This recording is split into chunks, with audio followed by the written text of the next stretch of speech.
ntọ asilo bu wayo ke ya la chopedi onko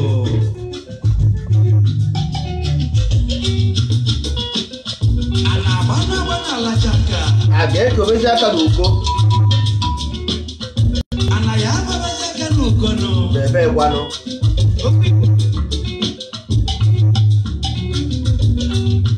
na bana bujeji obodo na-arụ wee chọwakwa ya ebe so na tana we chobia no eno wa tolo du mane makane jini kala rola ma ncha o yaga mami ye na tana na-aṅụ nne ya ara nụ anoni ya la no makane onye mere kora no eburu ya gafe ama nna ya ebuli ya gafe ya mande ya no ana eba sawa upelete ego fabo onye amụrụ chekwuo mụ n'ọnụ amamụma ọbịa mụ n'aka mụ n'ụwa amamụma ọbịa mụ n'uche kwuo mụ n'ọnụ amamụma ọbịa mụ n'aka mụ n'ụwa amamụma egwu mụ dị ka mmiri oyi egudere mụ ndụmọdụ obi ibe dị n'ụwa na ọbụle ọnụ nwe mgbe ekere ya wee mụọ ya n'elu ụwa ọ dịghị onye ma mma ọ ga-arapụ ụwa na onye mmadụ niile onwe ọ na-achọghị aka m ebiji erutata na wee rụọ nne ya ala ị na-akụ mgbanụ ị na-eje ebe were kene n'obi gbajọ wee sọgbu ụwa ihe onye chọrọ nne n'ụwa ka ọ ga-enwe onye hụrụ obi mmadụ na-ele ya mma ya obi were obi nwayọ ejighị ike soe n'ụwa ụmụ ibe anyị ekene ụnụ ndị nsọ ala Igbo nwanne ụnụ nwoke nọ nso ekene ụnụ anyị si ka udo dịrị ụnụ n'ụbọchị nke taata anyị si ka anyị kene eke kene orie kene afọ kene nkwụ kene ikwu na ibe kene ndị ọkpụ na ndị egere kene ndị mbụ anyị si ka udo dịrị ụnụ ụmụ ibe anyị si na ọ ga-adịrị ụnụ na mma bụ ndị Igbo agwara m ụnụ mgbe ọbụla anyị ga-ebido okwu anyị na-eji egwu ofu onye Igbo wee bido ya ka anyị ka ọrụ n'ubi onye anyị bịara ihe anyị ji eji egwu arụ mgbe ebido ya maka na ndị mmadụ nwere ike isi na ihe anyị na-ekwu bụ ihe dị ara anyị ọ bụ ihe dị ire anyị Oliver De Coque anwụgo mana o kwuru okwu mgbe ọ na-anwụ sị na efi ụnụ mana ehi buru ibu ehi buru ihe ụgbara dị mkpa mana ọ na-eme ojii ịṅụ nne ya ara ogbu ikpere na-abụ n'ala wee ṅụba nne ya ara maka last time m gwara ụnụ sị na ikpere nwere ihe ọ bụ ikpere abụghị ọsịsọ na ikpere okwu kedu ihe ehi na-eji egbu ikpere na-abụ na were aṅụ nne ya ara maka gịnị maka na ugwu nkwanyerụ ihe anyị ji wee kwuo ya otu a bụ na ụmụ ibe emere ụnụ pọpị mana anyị na-ekwu ya ndị mmadụ aga ọkwa ifuru ọtịrị ma ịghọta na emere gị pọpị enwekwaghị ebe ị na-eje ijebe adịghị mma na anawa adịghị mma ịnọ na middle of nowhere middle of ocean mmiri ga-eri gị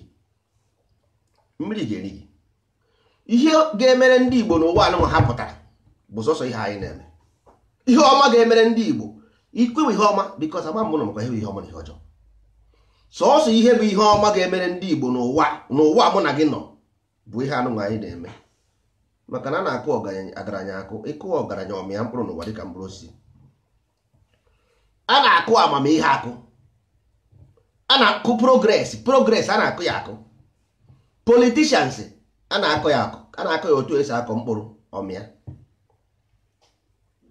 o nweghị ihe bụ automatic ebe a the god of this earth is known as Satan afa ya bụ Satan n'oyibo the god of the earth because ọnwụ na isi na-asị why there is so much evil on earth gaa nene every book of creation they will tell you one thing the same thing the devil kedu ihe ji wee nwee transformation because without isi ihe n'ọkụ onye unu na-akpọ devil bụ onye na-esi nri ise kuka all dishmaker devil na-esi nri. Agbara m that time no Satan bụ onye tinyere the gear na moto. Without Satan you cannot have God. As above so below. As above so below. Without Satan you cannot. When you have a you cannot run away from it. Either na imere accept this eziokwu, begin to restructure your way, because only you may avoid this truth, you will fall victim to it. You may avoid this absolute truth, Ekwensu will catch you later. You got to go. That's why in ancient days in Igbo amaha all this way ndị asị akụzi the thing now ndị mmadụ aghọtara ya. In the ancient days enweghị mgbe anyị kpọpụrụ Ekwensu tufuo. Ekwensu is a god recognized in Igbo land, so that ị ghara ijekwe na be ekwe ruo ala Ekwensu achọghị, because nyawa bụ onye wa bụ the policeman. He is the police. Iru ha na nwanne ọkpara gị aka ọgwụọ ga ezigbo ịba. He is the god here. He rules here. He rules here. Nwanne go and verify. Ihe ọ bụla anyị gwara gị ebe a ga mee verify. Ihe anyị ji agwa gị ya to avoid, because ọ bụrụ na ị ma ha destiny ị ga-awụkwa victim oru echi isi na Ekwensu anwa amụ. Hey, na Ekwensu anwa. Ọ ihe ị ga-ekwu na devil anwa gị, devil anwa gị. Unless ị matara the rules and regulations, then because onwe mgbe ị ga-eji agwa gị na enwere heaven and hell. Ka ihe o mean? What is the meaning of heaven and hell? Ọkwa sị gị na hell is under the earth. Ọkwa ihe kwuru a sị na hell is under the earth. Kedu ebe bụ under earth? Enwere onye mfuru bi n'ime anyị ebe a? Enwere onye mfuru bi n'ime anyị? No. A sị gị na heaven nọ n'elu, hell is under the earth. Okwu anụ nwa abụrụ okwu Facebook, because o nwere ndị na-agaghị ebunwu dị okwu anyị ji eme, anyị na-egbu ya nke because o nwere ndị ga-eme, o nwere ihe mmadụ ga-eme ọnụ ebe a, o nwere ike commit suicide, ịghọtago, because ndị be anyị amara ka ụwa dị, ha mara ka ụwa si aga. Even human being self, human being niile anụ nwere ụfụrụ, o nwere ka esi wee debecha dị okwu edebe, because o nwere okwu a ga-eme ekwuo, people will commit suicide, ịghọtago, because ha amaghị this thing. Mgbe ha mara ya, ha nwere ike ha regret why they came into life in the first place. That's why the code wee ka ọ na-atọ ụtọ n'ọnụ ka ha na-eyuzie ya. Ikwu ndị uwe eziokwu, 90% of the world will commit suicide. Ha agaghị ebizi here, to be honest. Ịghọtago, ndị ụwa mara eziokwu about life ka o si aga, ihe na-eche ha n'ihu, ha mara ihe chere ha n'ihu, 90 will commit suicide. Even though na the life is miserable for them, ha ama ha na even ihe ahụ na-akpọ miserable is paradise. In reality, ihe na-akpọ miserable is paradise in reality, because ọwụ na ifugo a monstrous animals, monstrous. Nna nwanne kedu ihe dị iche that created a lion with this that created human being? Ifugo udide, spider, ifugo ụsụ, ifugo shark, ifugo whale. Go and look for dangerous animal. A man of the same spirit that created you created this animal. Ị ga-ajụzi onwe gị ka ezi the position of this animal here. So ị na-eti onwe gị anya na mmiri ịma mma, ọ dịghị ka otu a ka ụwa agwụna. Na ọnwụ na enweghị, go to Facebook and look for National Geography animal, dangerous animal, so that if ndị gị na ha na-compete, this is the same spirit nọ n'ime this thing nọ n'ime go, ka ị mara amara, ka ị mara amara o, ka ị chekwa maka ọsị na mmiri ifu asa boy fine boy ha isi na fine boy mma nwoke gwuru agwụ ebe. You are fooling yourself. You got to go. Mo asa pụọ na mmiri na-esi onwe ya anya, ha ọsị na asa ihe asa gwuru agwụ ebe nna kwara mmadụ Ochukwu kere ihe a niile. Jee chọọ dangerous animals. Watch animal kingdom. Watch animal kingdom. You got to go. This is here we have face really. Human being, most of human being is more dangerous than agwa heaven. You got to go. Most of human being if the more dangerous than animal and is your dangerous animals. More human beings are more dangerous than them. You got to go. So because ihe nji agwụ this thing bụ na ọ ka mma na ịgwara mmadụ eziokwu, so that ka onye ahụ mara ebe ọ ga-esi wee zoba onwe ya tupu ọ dị late. Ịma ego na America na spend iji wee build a nuclear weapon. Ịma ego no. Ịma ego na America na spend iji wee build a security in this life earth mana gị. So all not like that is way. Why should America spend the billions of dollars for security purpose? So ordinary security. So that's to tell you something. That's why Jafuna ndị nkịtị always be the victim, because the earth here bụ ite ofe. O nwere ihe ndị Igbo na-akpọ ite igwe, o nwere ụkwụ na-atọ na-akpọ ikwu na-atọ. O nwere ụkwụ atọ a na-eji esi nri. A na-eji ya esi nri nwanne, a na-esi ya gwugwu na-asụ kụtụkụtụ ebe ahụ. Ịghọtago nwanne? If you are ready, ị ga register na team, soro abịa match bịa match. Ọ na ị dịghị ready, you go and take rope si n'ụlọ enu mapụ kwụ ya n'onu gị, because ihe ị na-eji ifo in future. Ịjụọ nna gị maybe 100 years ago, o nwere ike isi na ihe dị mma, but ije 1000 years ago, o nwere ike isi ihe adịghị mma. Ihe ahụ just a cycle of life, a cycle of life. O nwere mgbe ọ ga-eme ọbịa ọ dị worst, nwee mgbe ọ ga-eme ọbịa ọ dị ka ọ dị mma, but o nweghịkwe mgbe, as long as you are here on earth, there is no time you will have peace, because here is peace already. Ebe a bụ transformation ground and the Satan rules. Satan is the leader of here. That is why eji wekwa gị na somebody will come here and go to heaven. Ị na ha ha ji ụzọ ahụ na-akọrọ gị detin. Ọnwụ na ebe a Satan ebighị ihe, there will be nothing like a heaven in the doctrine book. Ọnwụ na ebe a abụghị be Satan, ị gaghị anụ about heaven in the doctrine book. Ị gaghị anụ ya. So why should they create us here and telling us about heaven again? What happened to here? Why don't we stay here? Kedu ihe mere ebe a? Why should we go to heaven? We should have been here na. Ọ bụrụ na ebe a, because ihe na-agwụ na nobody will ever tell you this thing. That is why nje gwụrụ na the best thing ga-emere ndị Igbo n'ụwa bụ this thing anyị na-eme. Anyị kwụsị ụmụazị anyị, ha akwụrụ gidigba. Ha wụrụ enyekere egbede ogbidi. Ndị Igbo si na isi na-ebu ogidi na-ebu ogidi, mana isi na-akara aka bụ ogidi ọwarị. Isi na-ebu ogidi na-ebu ogidi, mana isi na-akara aka bụ ogidi ọwarị. Pịa ada ekwu ekwu, ana ekwu ọnụ efu ekwu. Ụwa abụghị ebe a na-ayọ biko. Ijekwara mmadụ keba n'ụwa nwanne n'ọrụ ije na ọkụ mmụọ, ị na-asị ekwensu biko. How come? Ị ga-arụ n'ọkụ mmụọ isi ekwensu please. Ihe ị ga-eme n'ọkụ mmụọ bụ invent fire extinguisher. Ịgbanyụọ dị ọkụ, jide dị ekwensu n'aka. Ịghọtago? Iruo n'ọkụ mmụọ, iruo fire extinguisher, gbanyụọ dị ọkụ, iruo ebe ahụ na-asị ekwensu biko nụ tinye m na side ebe ọkụ na-anaghị eresi ike. Enwere ebe ọkụ na-anaghị ere n'ọkụ mmụọ. Enwere ebe nna nwa ajụgo m ụnụ ya before. Jee meet the most richest man on earth. Isi ya, are you happy? Jụọ ya dị ajụjụ. You answer ị ga-anụ, you will be surprised. Go and meet the richest man on earth. Jụọ ya, nwanne, ị dị happy? Ị ga-anụ the answer. Ị nwere ike inweghị ego iji eme something, ị nwere ihe ị need to solve problem. Of course, yes, that is called desire. You got to go. Oh, because of na nwere desire, na onye nwezie the money, no nwere ihe ọ ga-echange na your life. All those your small problem will be solved. Mana nke ka nkụ na-abịa, because more money, more problem. You got to go. Nke ka nke ahụ ịfụrụ oge ahụ ka ya abịa. E nwere ike inweghị ego, ị na-ata ahụfụ mbọsị inwe ego, ndị nta abịatọrọ gị sị gị weta 20 million and ihe nwere 5 million. You got to go. Ihe nwere 5 million, ndị nta sị gị weta 20, inweghị 20. Ọ ka onye ha ka isi ọwụwa na-awa ya ha. You got to go. Mana ihe nji agwụ na eziokwu ebe a bụ na ihe anyị chọrọ bụ the future of generation.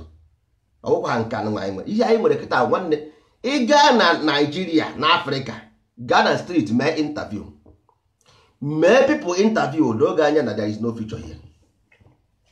Nwanne, ihe m na-agụ gị bụ absolute. Gaa na Africa, gaa mee interview on a street. Imesie the interview, you will confirm yourself that na-enwere future ebe. So ihe anyị need now, ebe ọ bụ na anyị nọ na ebe a na-akụrụ ihe, ka anyị crush all this mind, ji anyị all this mind tie right down. Ka anyị crush ya no this mind to zero, begin afresh. Onwekwe ihe ọzọ. Hapụ ihe a, nna nwanne, rapụ ndị nwere ihe ọbụla mmadụ chọrọ ime, leave them, let them do. Because onye na chie. But nna agwa gị personally, from the bottom of your heart, you cannot achieve anything. Because ihe ị na-achọ nwere ihe dị ọ dị ka mmadụ igwu ọnụ ihe na-adịghị. Mmadụ igwu ọnụ ihe na ọnụ ị na-egwu ihe adịghị. Because all those things ị na-eme fallacy or fantasy, there is all truth. Because in politics there is nothing like freedom. In politics it never existed. It's a political strategy. Go and do your own research. Go make your own research. In politics, freedom signifies fantasy. It never existed. In politics, no. But the politicians they use it always. Why? Because it's part of the game. You got to, it's part of the game. Ọ bụrụ na enwere ihe nọ nso ji n'ebe anyị nọ ebe ekwensu na atụra. Ọ bụrụ na ngị ma your journey, if you know your journey, ije iru mbube, ị ga-eje gburu osisi, iweta ntu, iwere kụọ mbube. Osisi ijere egbubie ọkwa mmadụ nwe, ntu ijere egburu ọkwa mmadụ nwe. Kedu the final bus stop? Iriri enu a ga-eri enu a iriri ya. That is how the life count. Iriri di enu ka irigi di enu ọkwa iriri enu, yeah, that is what life knows. Ọ bụrụkwa about ma ijere egburu isi o ma ijere egburu isi. Life achọghị ịma. Ihe life ma bụ iriri di enu, yes, story end. Ọkwa ha mmadụ one egburu mgbe ị na-eji bute isi ka life anakwa ha akọ that nonsense. You got that?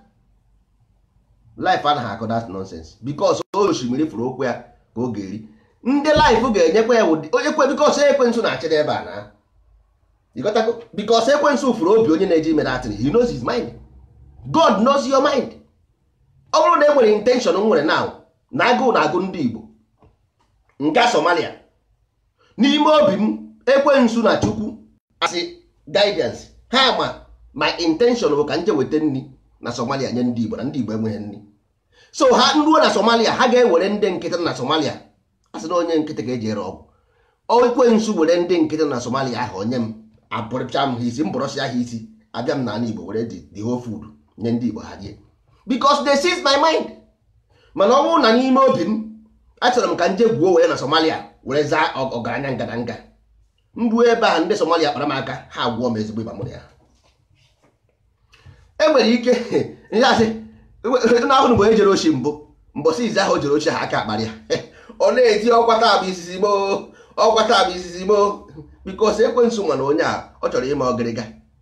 Ekwensu ma na onye a chọrọ ime ọgịrịga, ọ chọrọ ka o were disi ego je na nke ndị akwụna jee mee ya makwa ndị anyị bụ jikọtago. Mana ọ bụrụ na o nwere ihe obu n'obi bụ na ndị vileji ha agụụ na-agụ ha na onweghị ihe ha ga-eri ma nwa ya nwoke agụụ na-agụ onwe ihe ọ ga-eri. Ekwensu je ebe ahụ mee ọ direct ya na nke the most stupid man na village ahụ. O ruo ebe ahụ bukọrọ ihe ndị dị ma nwere jenye ndị enwe ihe ha na-eme. Period. So ọ bụghị otu ahụ ntu wee chee mmadụ nwanne ọ bụ anyị nwa ga-eme ka ndị be anyị mara ihe bụ ọjị, mara ihe bụ eke, mara ihe bụ orie, mara ihe bụ afọ, mara ihe bụ nkwọ, mara ihe bụ ọdịnala na omenala Igbo. Ọ bụrụ ọjọọ sị ị na-akọ ya n'ọnụ nwanne nke ị na-akọ n'ọnụ nke ahụ ụwa mgbe mbụ anaghị akọzi ụda ụka ahụ. Ị kwesịrị ịma ihe ị na-eme because your journey is ascension. Ịnọdụ ebe ekwensu agwọ gị ịba because ịdahata ịda echi because it is stable. As you are unstable ịdị almost close to victim. If you are unstable you are ekwensu na-akụrụ gị aka n'ọnụ ụzọ because any moment you might fall. Ekwensu erie gị sigasị ga man that fall so come mugu fall ga man chop. You got to ekwensu nọ na-akwụghị ọkwago oge enu Chineke a na-achụtụ gị anyị because agwaghị adịrọ mma. Onye nke a na-akwụghị akwụghị, onye nke a na-akwatụ akwatụ. Chukwu na-achụtụ ndị nọ n'elu ka ba refine ya ha. Ndị a refine bụ adefine a na-ebugo ha ebugo.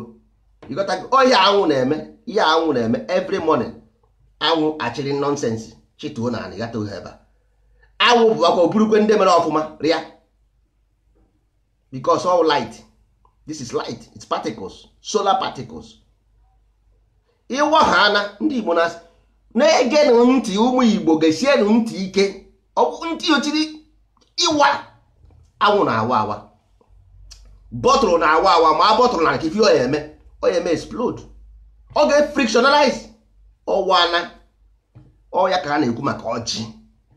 oji n'abalị anwụ wee si n'ụtụtụ si n'ime oji ahụ pụta n'ụtụtụ in the morning. Ọ ya ka a na-ekwu ma ewu ọjị ahụ. Ọ so na nta na akara ndị ndozi ọdịnala ka ị ga-afụ ya. Nwanne ị na-ekpe ekpere ọkwa okwu ka ị na-ekwu dị nwa. Ọkwa okwu ka ị na-ekwu dị nwa. Kedu ihe mere nwa bekee ji wee were akwụkwọ nye ụmụnne ha ka ha wee kpee ekpere? Why not ha na-ekpe na nkịtị? Why not ha na-ekpe na nkịtị? Why o ji wee dee na akwụkwọ nye ha ka ha na-ekwu? Ichere ha amaghị. Ichere ihe ọ bụla ị chọrọ ị na-ekwu n'ọnụ gị. Ichere ihe ọ bụla ị chọrọ ikwu. Ọ bụ ihe ọ bụla ị chere ị na-ekwu isi na-ekpe ekpere, ọ bụghị eziokwu. Because ekpere nwere ihe ọ bụ. Gịnị wee ekpe? Gịnị? What is the symbolism of this K-P-E-R-E? Ekpere. Kedu ihe bụ that letter? Why do they use the letter for that particular word? Ọ bụghị just ịpụta isi na ekpe ekpere isi sọ gị kwụsị ya, onwe ihe na ọ naghị work like that. You must follow the letter alphabet. All that letter will be maintained. All the letter. All the letter magic. Because the letter has control the spirit. You got to go. Akwụkwọ ị na-agụ agụ. All that letter na-agwa your spirit the meaning of these things. All that letter na-eme that thing. All letter, all that alphabet, onye na-eme those things. Ya na control the spirit. So ị gaghị anọkọta nnọọ ị na-ekpe ekpere gịnị ka ị na-ekpe? You must have a spell to spell. You must have something to say.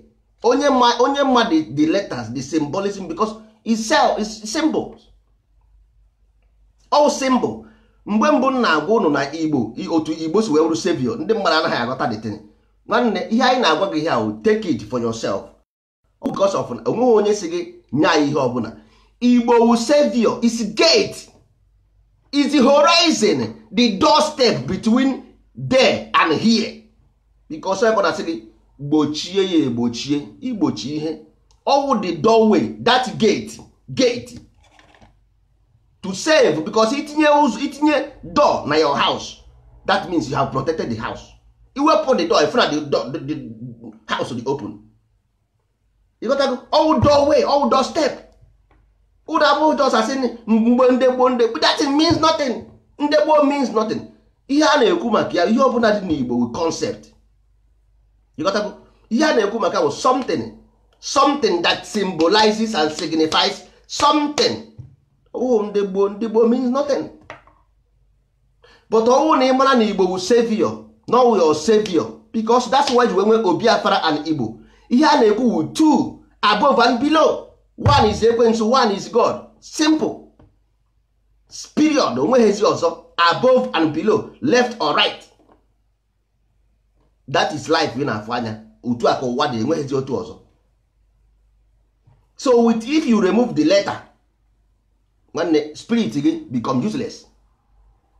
If you remove the letter symbol, your spirit becomes useless, because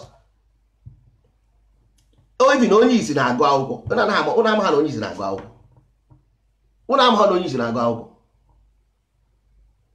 Don't you know? So all that letter but the important thing for spirit. Ihe mere ụmụ anụmanụ anaghị eme ọfụma because they cannot write. So it's only thing mbọsị ọbụla ụmụ anụmanụ bido debe ihe they write, because all that thing control the spirit, that thing elevate the spirit, all that thing na-ebugo the spirit pure life and direct. So ndị be anyị na-ekwu onye ọbụla gbafusie si ekwensu asị ihe agbanara ebe Chukwu. Nwanne, Chukwu nọ n'elu. Ọ nọ n'elu. Ihe o ji wee nọdụ n'elu nọ ikuku ahụ. Ikuku ị ga-emetụ ya aka ifuru ikuku anya, mana ị na-eku ya eku, ị na-afụ ihe ọ na-eme. Without ikuku nwụrụ. So only way ị ga-esi wee save onwe gị bụ recognize ya dị ekwensu, then ị mara ihe ọ na-eme, then ị chara ya. Ime ha na-avoid ekwensu isoro Chukwu ozugbo. If you avoid the ekwensu, ọkwa ha avoid nke na-ekwe gbara ọsọ, that is if you avoid the law ka na-ekwu. Then automatically you shift. Automatically, unknowingly, you shift the other side, because all opposite pole. But nke unu na-aga na church are casting, one that thing nonsense. all through your character, all through your character. Agwa gị ndị Igbo si omeume the program running in your system. Ọ bụ ya ka ndị be anyị ebidogo ọkụnụ fụrụ ebe ha gara ụlọ akwụkwọ na Enugu na-agbasa ozi ọma. Ụmụazị a bụ ihe anyị chọrọ. This is the children. Nwanne nye anyị children na in 50 years time and Igbo that is paradise. Nye anyị dị ụmụazị nwe anyị dị ndị okenye eme. Ndị okenye have right to do whatever they like. Any grown up man 20, 30, 40 ihe ọ sọrọ gị mere onwe gị, but to give us the children because we want them to be better. Anyị chọrọ ka ha dịrị mma. Ndị okenye ọ fere ahụ onye okenye ịba uru kwụrụ ma a na-amụ aka ekpe na nka. Ndị Igbo si anaghị amụ aka ekpe na nka. Generation anụ nwaanyị nọ n'ime ya ghọrọ ahịa. Ọ ghọrọ ahịa. Ọ dị very very difficult ichenji okenye. Ọ dị very very difficult ịgbanwe okenye. Na-agwa unu nke bụ eziokwu. Ntụtụ na-abụ ya akụkọta ọnụ easily than na okenye ịgbanwe. Isi na-asị go and do your own research. Go and verify. Number one, go these people have a program running in their system. Na nwanne computer to delete a program in a computer very difficult. Ọwụkwa because na-enye gị CD ị na-awazi anya. Mee ya without CD aha nyere gị amaka esi eme. Mee ya without CD. Let me see how you can reformat computer without CD. You got to... So, always as this computer may accept this new CD, he cannot reformat. Okay, reformat. So, ngwa no onwe a program running in your system and you refuse to accept formatting system. Then how do you change your life? You will take the program formatting system, take the old program, hand in a we call it the same computer. Wow. Now one day he go to frozen. The computer will freeze. He will let the old system he preserve ya. Now I absorb new one. He bru na Buddha, chakam. He bru na Islam, chakam. Bru na Christianity, chakam. Bru na Yahweh, chakam. Bru everywhere. America asịghị, England asịghị, Europe asịghị, Hausa asịghị, Yoruba asịghị. At the end of the day, isi gị niile a na-erezi ọkụ. That is the imagine nke ị gaa na Facebook ihe ọ bụla ifuru ọ dị ka eziokwu dị ka asị. Ịmaghị nke bụ eziokwu, ịmaghị nke bụ asị. Nwanne ọ bụrụ na ị nwee kọmputa, ị nwere grown up, download porn movie for 1 month, you see the condition of the computer. Download porn movie, pornography, 1 month, you see the condition of the computer. Ọwụzi mmadụ ya agwa gị. Ị ga-afụ the condition of the computer. Ọ ihe ị na-eme onwe gị na brain ya mahụ. Ọ ihe ị na-eme onwe gị nwanne run ọnụ sanitize Igbo program nke anyị na-eweta. Because I achọ complication. Achọghị m ka our children complicate anything so that if they're learning something, they are learning based on fundamental hajj. You have fundamental, then if you are learning, then you have space for learning. But you will this nonsense ga jụọ n'isi nwanne. Kedu ebe ị ga-etinyezi nke nwa? Where? Kedu ebe ị ga-etinye nke nwa? Anyị ma na Nigeria adịghị mma. Bible adịghị mma. Mana ihe anyị ji gba last bụ na before na ya enwe ọ bụ na anyị nwere program anyị ha gba last. All game ka a na-agba bọọlụ nwanne. Politics is a game. Go and see the definition of politics. It's a game. So ọ bụrụ na ime ha ọfụma ị chọọ onye ga-eblame. Nwanne, life itself you must understand. Ị ga-aghọtarịrị ya because na spam, during the movement of spam, millions of spam begin this journey. At the end of the day, only one survive. Kena ka the other millions? Ebe ka nọ? What about the other millions? Where are they? So one always shame. Always a shame na somebody, a man like you put you under subjugation. Na nwanne. Ọkwa ihe onye kpọrọ nkịtị ya ka ọ na-aza. Ihe onye kpọrọ nkịtị ya ka ọ na-aza. Ọ dịghị mma. Ọkwa a shameful thing na Nigeria. Population of Nigeria ndị Igbo highest population. So ọ about population. Ị na-ekwu maka ego. Ndị Igbo ji ego. very well. They are rich people n'Igbo land. So Nnewi alone can bind the whole Nigeria and pay cash. You got to, so ọ bụghị ego, ọ bụ population. The problem bụ ihe a na-agwa ụnụ. Onye ugwu knows this thing very well. Onye ugwu cannot do it. They use advantage of their master Utuman. Wetere ha religion ha na-use. You got to go, because so the only thing that can do this thing na agwa this mind program. But in one mind program. In one mind program, that is the case. Over General University go see how over there the case. The case is in a mind program. Because the God itself is mind. Go and verify. God itself is mind, is based on mental. Because ihe ọbụla ị na-eche eche, Chukwu ochiche ka ị na-eche without onye ara amaghị ihe Chukwu.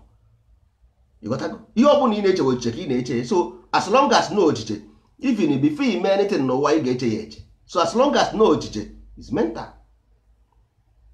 Ọwụ na iche ije gote ihe na supermarket, ị ga-eche na ihe eche na ka nje supermarket. Inwe mental problem, ị gaghị amazi ebe ị na-eje. Ị gaghị amazi ebe ị na-eje na because your brain is no more connected. Ọ naghị aghọta ihe ị na-akọ ebe a na-akọ. You got to go. So as long as no mental, ị ga-enwerịrị program that run this mental so that nwoke ibe gị ma nwaanyị ibe gị agaghị egwunye ugo aka na ya na-ekerịta ife na-akọ. You got to go. So onye use kwe because ị mana mgbe ọbụla asị ọ British eme nke British na ihe bụ excuses. Onye gara ịgara school daa emecha exam daa akwụkwọ kama ị ga-eje gosi akwụkwọ ike mana ka ị ga-esi apas. Mgbe baba nke na-achị mgbe mbụ ahụ ọ zọrọ ọ zọrọ ugboro ịnọ nke ikpeazụ ya na Jonathan zọrọ ọ nye ihe nwa ya egbuo ya ata ndị Igbo agbakpụsie n'okpuru bed zo ọkwa ihe o kwuru ọ na-enye ihe ekwe nyere ya nwanne unu nwoke were ọkwa sị na ya chọọ ka egbuo mmadụ na ya ma na onye a zụrụ ihe ezu o were dị ọkwa nye ọkwa ịwụghị ịkụ enwe mmiri bụ isiokwu napụta ya dị kọp ọ bụghị ịkụ ya enwe mmiri bụ okwu napụta ya dị kọp. Ịghọtago? So ya ka na-ekwu ọ bụghị ndị Igbo jọs nwanne mmadụ ekwuzina datin ọnwụ na ya adago na the generation nsogbu adịghị ka anyị bido kịta work ba for the next generation nsogbu adịghị. Ịghọtago? Just with time everything as it was in the beginning is now ever shall be war without end. Life itself is military. Life itself is camouflage. Life will camouflage. So all nature that tomorrow something will be better for ndị Igbo nwanne jee ṅụọ paracetamol ịba ọcha n'anya ji gị.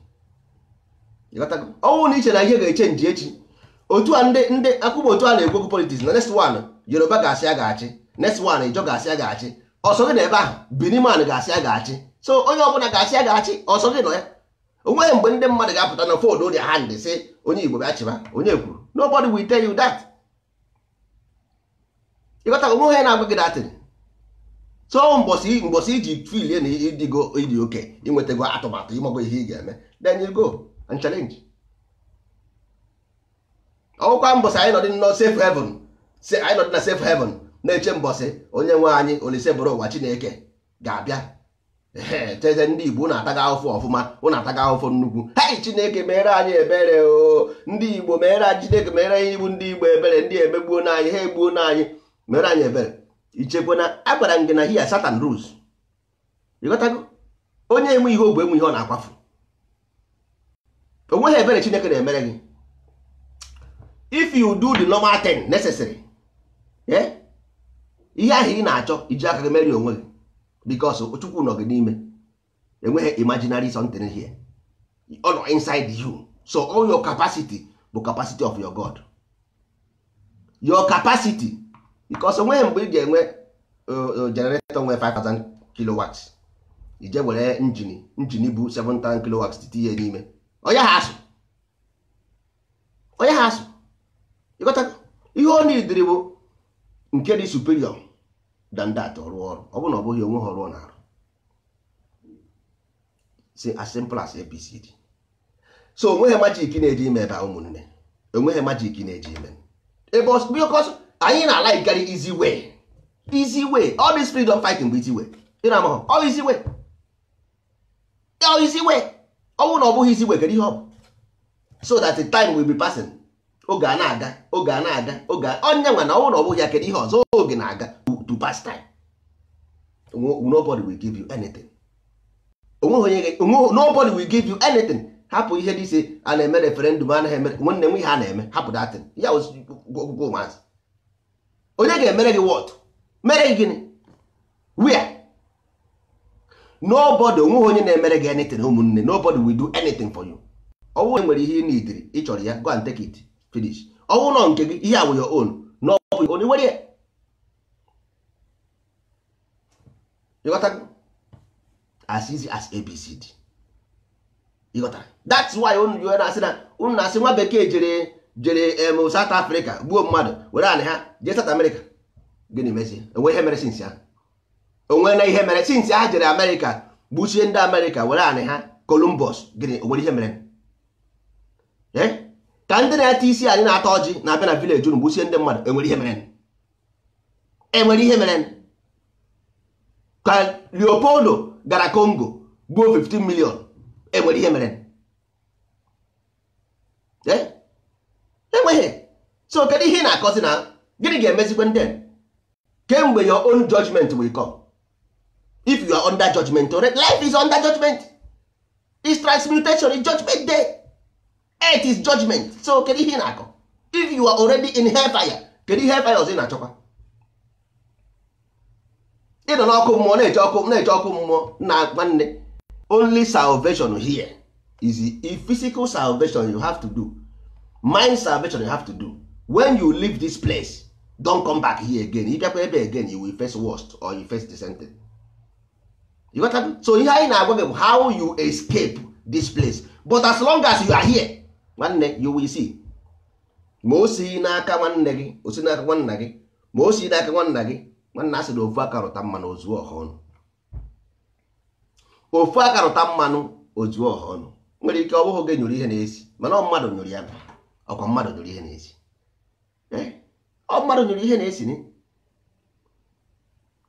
Ọ dị izi ịga na morning mass eburu mmiri n'aka gọzie nụ mmiri nnụnwa anyị butere n'iru oge gọzie nụ mmiri nnụnwa ka ọ bụrụ mmiri dị nsọ gọzie nụ mmiri nnụnwa anyị butere n'iru oge ka ọ na-agwọ anyị ọrịa ọkọ na-achụpụ ajọ mmụọ. Ọ dị easy to say gọzie nụ mmiri automatic. Ọ dị easy to say it but practically ọ dị easy practically to do that. That is the problem. Ọ dịghị izi ịnọkọta nnọọ ịtọ ọnụọ mmiri to holy water. Mana ọ dị izi were nnu ganye mmiri. Mana ọ dịghị izi ịtransform the mmiri to something else. Mba.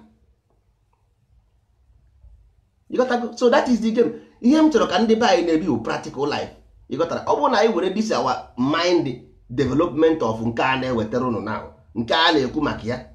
Asọwụ ntọala, asọwụ iwu, asọwụ omenala. Asọwụ ọdịnala, asọwụ nsọ ala, complete package. Nwanne package. If the instructions of the child na this omenala, omume gị n'ala, omume nwa anyị, ịgwa nwa anyị, look at the instruction. Na nke a bụ nke mere mgbe gboo iji wee mụrụ ihe, na-ekwe ihe ga-eme echi. Because life is the same. Based on sun movement and moon constellation. Ịgwa nwatakịrị na ihe a ga-eme nwanne you need something to know about life. Follow the astrological movement. That is it. Ọ ga-emezurịrị. Kama okwu ya emezughị eluigwe n'ụwa kapịta. Anwụ must rise and shine. Luna ọnwa must rise and shine. Simple. So if Igbo is the doorstep, we must cross because anyị bụ ndị Igbo. Only thing you wanna know the thing, know the right thing to do. Nwanne iche engine moto rụsịa moto gba ya fuel start ya ọza gị. Moto na-enweghị engine anakwa asụ asụ. Engine adịghị ya n'ime. Moto enweghị engine anakwa asụ asụ. Life and direct. Ọsọkwa gị na iche ọsọkwa gị kwuo gaa ọfọ taa ọjị kpee ekpere kụọ isi ala. Nwanne moto anụ nwa engine adịghị ya. Onye kwa ya move an inch. unu bụ moto njin na-adịghị wee na-agba ọsọ. Igbo n'enu ọnụ, Igbo n'enu ọnụ, Igbo pakeji ijiri pakeji. Ndị be anyị ruo tata amaghị mmadụ onye ma ihe ọgba nje. Ndị be anyị ruo tata amaghị mmadụ n'ime ha ma ihe bụ ihe ụwa. Ọcha a na-egwu ya, a na-egwu ya, ọ na-agba, a na-egwu ya, ọ na-agba, gbagide gbagide gbagide. Ihe ahụ concept. Iyi ụwa nwere 1 2 3 wee ruo na 9. Ọ ya ka ndị a na-asị a na-egwu ya, ọ na-agba, mana ihe ahụ instruction of a child. Ịghọtago? Ndị be anyị ruo taa amaghị mmadụ onye n'ime anyị ma ihe bụ dibịa. Nna nwanne, how can you be onye Igbo a package without a single instruction of this package? You na-eme expect ịhụ the virus nọ gị n'isi na simple. That is why enwere ihe anyị na-eme nwere isi. Enwere ihe anyị na-eme nwere isi. Ọ bụghị because of na anyị achọghị ime. Anyị na-achọ ime, but nwanne ị na-aga Lagos ịba moto na je Calabar, ị ga-eru Lagos. Ị ga-eru Lagos. Ọ Calabar ka ihe moto nwoge na Akwa Ibom steeti na nwanne. Akwa Ibom ka ị ga-land the life and direct. Ị ga-akwa land Lagos. Ichi ije Lagos nwanne, si ụzọ Lagos jebe Lagos. Ichi ije Calabar jebe Calabar. Ihe anyị nọ na moto ụgbọ ndị Igbo, moto ndị Igbo ka anyị nọ. Ịghọtago? So moto ndị Igbo anụ anyị ma ebe ọ bụ anyị eje our destination, we know our destination. So ị ga-eji ni maapụ. Ịghọtago? Ị ga-eji ni maapụ. Ị ga-eji maapụ. Ọ bụ n'ime nta na akara anya anụ ka ị ga-afụ ihe weri. Ebe ahụ ka ị ga-afụ ihe omenri. Ebe ahụ ka ị ga-afụ ihe bụ nri. Ebe ahụ ka ị ga-afụ ihe bụ Igbo okwu. Ebe ahụ ka ị ga-afụ ihe bụ agụrụ, ihe a na-akpọ agụrụ, ihe bụ agụ. Ọ bụghị agụrụ because agụ ka a na-ekwu maka ya, agụ eri maọbụ agụ iyi. Mana if you go to Agụrụ Lake, Agụrụ Lake ahụ ya bụ agụ iyi, ma ha kpọrọ ya Agụrụ Lake to confuse you. Ị ga ebe ahụ ị ga-afụ na that Agụrụ Lake ọ Crocodile Lake ka ọ bụ. Go and see, go there and see yourself, then you confirm to us. Agụ iyi bụ agụrụ, agụrụ ahụ a na-ekwu bụ agụ. Then that mmiri ahụ na-akpọ Agụrụ Lake bụ agụ iyi, because lake abụrụ Igbo language. You got that? So then enwere Igwedo ebe ahụ, nwee ama na uke, nwee nteje, nwee Ogbunike, nwee Nando, nwee Ọkụzụ. Go and check. Oruzie echi somebody will come and sị gị na ndị bụ isi obodo, ndị bụ isi ụzọ, eri ji wee sị ya. Ịjụ ya gịnị bụ eri, ọ gaghị akọwanwu. Ịjụ ya gịnị bụ nri, ọma ha. Corruption, corrupt virus mind. Virus everywhere. Onye Anambra ga-asị gị na ya wụ Anambra first, Anambra first. Onye Mbaise asị gị Mbaise ọ ha ga-achịzi na ngwa ịhụ nke ndị Rochas Okorocha ha dụrụ vootu asị onye Mbaise win, onye Mbaise ga-eji achị ndị Owere, Owere men Owere. Ha nwa omen Owere, ndị ahụ men Owere. Oge virus. Ndị ahụ men Owere, ndị Mbaise ahụ men Owere. Ha nwa na onwe ha wụ ndị men Owere. Ngwụ na ihe anyị nwere today bụ virus, ụnụ agaghị ekwe. These people virus because ọ nọ na Owere, nwee ndị men Owere, nwee ndị ha ahụ men Owere. No ebe Igbo land. N'ala Igbo ka e nwere ndị ume ọkwasịtọ na Owere. Ịgazie dị ihe Igbo land njinji eji. Sọsọ na Imo ka e nwere men one and non men one. Ịgazie na the whole Igbo land ị na-ajụ nwanne. Ọkwa ka ebele ga-eje je ọma ahịa. Ọ because unu na-ekwu ihe na Facebook nwanne, the reality on the ground shows otherwise. Ọ gara ekwu ọsị gị ndị Anambra, ọwụ ndị Anambra na-aka ọsịa. Ọsị gị ndị Imo na-aka ọsịa, ọsị gị ndị Ebonyi na-aka ọsịa. So that means o nwere ndị na-aka ọsịa iche, nwee ndị anaghị aka ọsịa iche. Ọ bụ okwu a ka ebele ga-eje eje ụmụ ahịa. Mgbe m gwara unu na Igbo abụghị blood, na Igbo mind, unu eche na-asị ka nna asị. Because if you count based on blood, you will count criminals, ndị nkịtị and all as your brother. At the end of the day, ha agba ụkwụ gị. Ozugbo ị na-eru na front wall, agbara ụkwụ gị ozugbo tọwa naanị. Nkwụ dị bụ okwu anụ. But all through mind, Igbo of the mind, there is no thing like betrayal because it's of the mind. Ichere nna nna anyị ha mara ihe. Ichere nna nna anyị ha mara ihe. Your brother bụ onye gị na ya na-eche the same thing. Ọrụ onye ndofu nne ji gị ya. a sị na ofu nne na mgbe ofu Chineke ma ọ bụ ofu nne na m ka ofu nna nwa ofu Chineke. So ụmụ ibe, anyị ga-akawa n'ahụ ka anyị bụrụ ndị nsọ ala, ka anyị bụrụ ndị nsọ ala Igbo, ka anyị mezuo na ya mezuo Igbo emezuo, na-emezu Igbo emezu. Igbo na-aza ichie mezuo, ndị Igbo na-aza ya n'afa. Ọwụhụ Igbo nke ọkara anụ nwa mba awọkụ, Igbo nke ọkara awọkụ, ọ gakwa ha awọkụ and ọwọkụ bekwen. Igbo nke ọkara anụ nwa, ahụ m Igbo Christian, ahụ m Igbo Muslim, ahụ m Igbo Jewish. Nwanne, the problem abụghị na iwu Christian, that is not the problem. The problem bụ na you yourself, you a virus to yourself. How imagine people around you, because your loyalty is to Rome. Nwa bekee nwere isi ogologo na-acha blue eyes, not Igbo land, not your ancestors. If Jesus was your husband, Jesus is your master.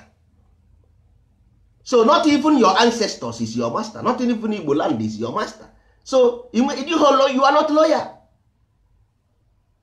and you want prosperity. You disown your own father and at the same time ask for prosperity. The only person that can go to God and ask for you, all those before you, because they are dead. You cannot reach God alive. Also onye nwụrụ anwụ na Chukwu anya kwa ihe kwuru. Nna nna gị bụ ihe nwụrụ anwụ. So only person that can switch to God is your ancestors, not you. So why are you telling somebody in Rome or you? Is it your ancestor? Is it your father? You any bloodline with the person in Asiko Yoga Gayo, Saint Michael, Yoga Gayo? How can Saint Michael Yoga Gayo? Omonio? And Gabriel. Michael mean the same thing with Igbo. Michael mean borderline. Igbo means borderline. It's savior. That's why they call it J. Michael. Is what Igbo mean. The same thing Igbo means, it means. J. Michael Yoga Gayo. Peter na Paul Diaso. Onye gwara na Paul Diaso? Who told you? Peter ji mma mapụ mmadụ ntị. Ọ sị Peter Diaso. Na ebe ka ọ dị asọ nwa. Ọ dị asọ na Rome. Na Corinthians ọdịnala Igbo. Amawewe Corinthians. Ndị niile na-ekwu ihe a, ụnụ amawe Corinthians dị.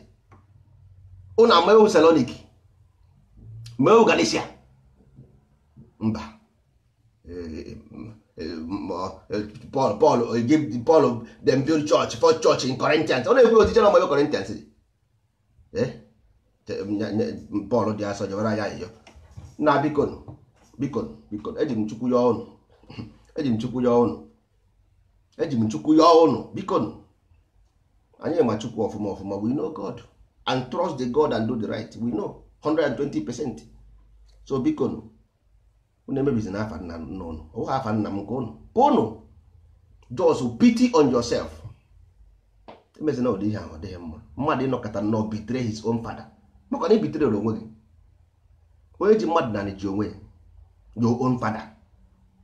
Disown, na cast and binding, cast your ancestry spirit, we cast them, we bind them. Ancestry spirit, your own father's spirit, you cast and bind. Ancestry